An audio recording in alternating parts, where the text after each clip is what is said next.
Let's dive in. Okay. Okay, so the first thing that really jumps out at me is the structure. Right now, it operates more like a catalog, a vertical list. Exactly. It's A, then B, then C. Very linear. And that format, it kind of prevents the listener from seeing the relationships between these different honeys. Right. There's no dynamic there. And I think it puts a huge cognitive load on the audience. You read the section on, say, Manuka, with all those great, rich details. Yeah, like the flowering window. Right. But then you move on to the next one, and you've basically forgotten the last. There's no narrative glue holding it all together. Narrative glue. That's the perfect way to put it. So the suggestion here is to move away from just listing them. Yeah, absolutely. We need to group them by characteristics, by families, create a real intellectual argument about, say, terroir or chemistry. Okay, so give me an example. Well, take texture. Right now, acacia and heather honey are what?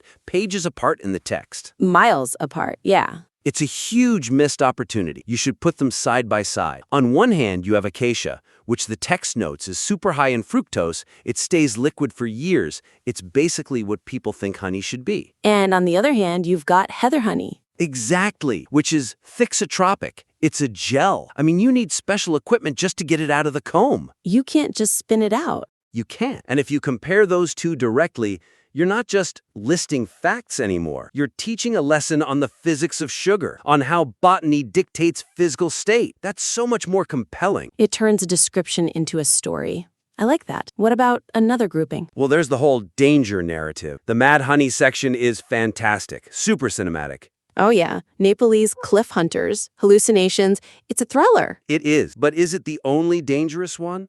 Or at least the only one with a high-risk harvest? You're thinking about Tupelo. I'm thinking about Tupelo. The text mentions beekeepers working on platforms in swamps. Swamps. That is not a safe 9-to-5 job. Right. So even though the honey isn't toxic, the harvest is extreme. Precisely. So group them. Create a theme, like extreme harvest, or maybe risk versus reward. Suddenly, you're connecting the Himalayas to the Florida swamps. You're elevating it beyond a grocery list. It becomes an adventure story. The beekeepers are the hero. That's a narrative people can latch onto. Okay, that definitely solves the flow problem. Let's move to the second major point. The evidence for the health claims. Yeah, this is critical. The authority, it really fluctuates. It creates a very uneven logical foundation, doesn't it? It really does, because on one hand, you have hard chemistry, and on the other, you have folklore. And the text doesn't really signal the shift between them. Right. The Manuka section is so strong. It's fantastic. It names the compound methylglyoxal. It explains its antibacterial properties. That's science. It feels solid, authoritative. But then you get to linden honey. Exactly. And the text just says it's a traditional remedy for insomnia, or eucalyptus may help with respiratory issues. The weight of those claims is totally different. And when you put them side by side like that, It feels slippery. The whole piece starts to lose credibility. so the suggestion is to create a clear hierarchy of evidence. Explicitly label what's chemically proven versus what's culturally traditional. You have to. You have to be transparent. Look at Mad Honey again. It names the grainotoxins. It lists the symptoms, dizziness, paralysis. It treats it like a drug, Which it is. which it is. That's rigor, And you want that same rigor applied everywhere, even to the folk remedies? or at least an attempt at it. Take buckwheat honey. The text says it's for coughs, but then it drops this fascinating little detail that buckwheat is related to rhubarb. I actually missed that on my first read-through. It's kind of buried, but that's a huge clue. So don't just say it's for coughs. Dig in. Does that botanical link explain the intense molasses-like flavor? Does it explain the high antioxidant levels? It grounds the claim in something tangible, something biological. It gives it plausibility, even if you don't have a double-blind study. And what about when the science just isn't there, like with linden and insomnia? Then you call it out. You explicitly name that science gap. And then you pivot. The text mentions linden has a minty, woodsy aroma. Okay, so maybe the effect is psychosomatic. The aroma helps you relax, not some chemical in the honey itself. I see. So you're not claiming it's a sleeping pill. You're saying its aroma profile is traditionally used for relaxation. Exactly. It's honest. It builds trust with the reader because they know you're not trying to, sell them snake honey. Right. Okay, let's shift gears. Let's talk about utility, the so what question. Yes, this is huge. The descriptions are beautiful, but what do I do with this information? The text is great at telling us what the honey is, but it's really inconsistent about telling us what to do with it. Totally. Clover is the default, whatever that means, and wildflower is just unpredictable. That's not helpful. That's actually kind of scary if I'm a consumer. So the big suggestion here is to reframe everything through the lens of culinary problem solving. Turn it into a functional usage guide. I mean, the writer's already doing it in a few places. The chestnut honey section, right? Yes. It says to pair it with pecorino cheese. That's concrete. It's actionable. It explains that the bitterness cuts the fat and salt. That's the logic we need everywhere. So extend that to the other honeys. Extend it everywhere. Take orange blossom. The text says light citrus aroma. Great. But how do I use that? What would you suggest? Suggest it as a finishing glaze for something like a heavy cheesecake. That citrus note isn't just a flavor, it's a functional acid. It cuts through the fat. It brightens the whole dish. It becomes a kitchen tool, not just an ingredient. What about for something like acacia? Acacia is perfect for a substitution guide. The text says it doesn't crystallize, it's mild, it dissolves easily. So iced tea, cocktails. Exactly. You argue for its use in cold drinks, where other honeys would just clump at the bottom. It solves a real-world problem. Okay, and how do you solve the unpredictable problem of wildflower honey? You flip it. You make the unpredictability the entire point. Frame it as flavor anchoring. Advise the reader to buy local wildflower honey specifically for terroir testing. Oh, that's smart. Tell them, buy one from Texas and one from Vermont, and taste them side by side. Suddenly, it's not a bug, it's a feature. It becomes an educational experience, a tasting party, not a risky buy. Turn the weakness into a strength. I love it. Okay, final point.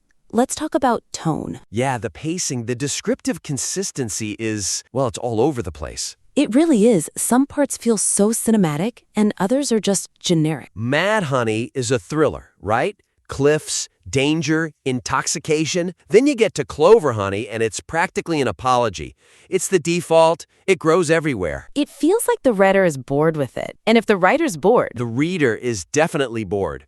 We need to find the drama and the common stuff. so how do you make Clover Honey dramatic? You reframe it. Don't call it the default. Call it the universal calibrator. The control group. It's the control group. It's the pure, clean sweetness against which all other more complex honeys are measured. It's not boring. It's essential. It has dignity. That's a great rebrand. And speaking of drama, you mentioned Tupelo earlier. Yes, that 3-week harvest window. That's incredible. But the text is pretty casual about it. Way too casual. You need to ramp up that tension. That short window creates a scarcity narrative that's just as compelling as the danger of mad honey. If it rains for a week, if the temperature drops, the harvest is ruined for the whole year. It makes the reader feel that ticking clock. It makes it a high-stakes event. And one last thing on tone, sensory specificity. Okay. The text says basswood or linden honey is medicinal, but in a pleasant way. What does that mean?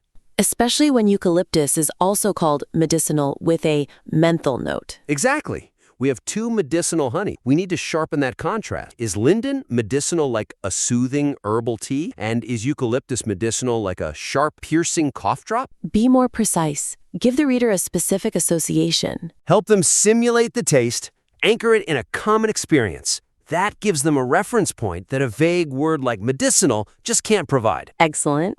Okay, that's a lot of ground covered.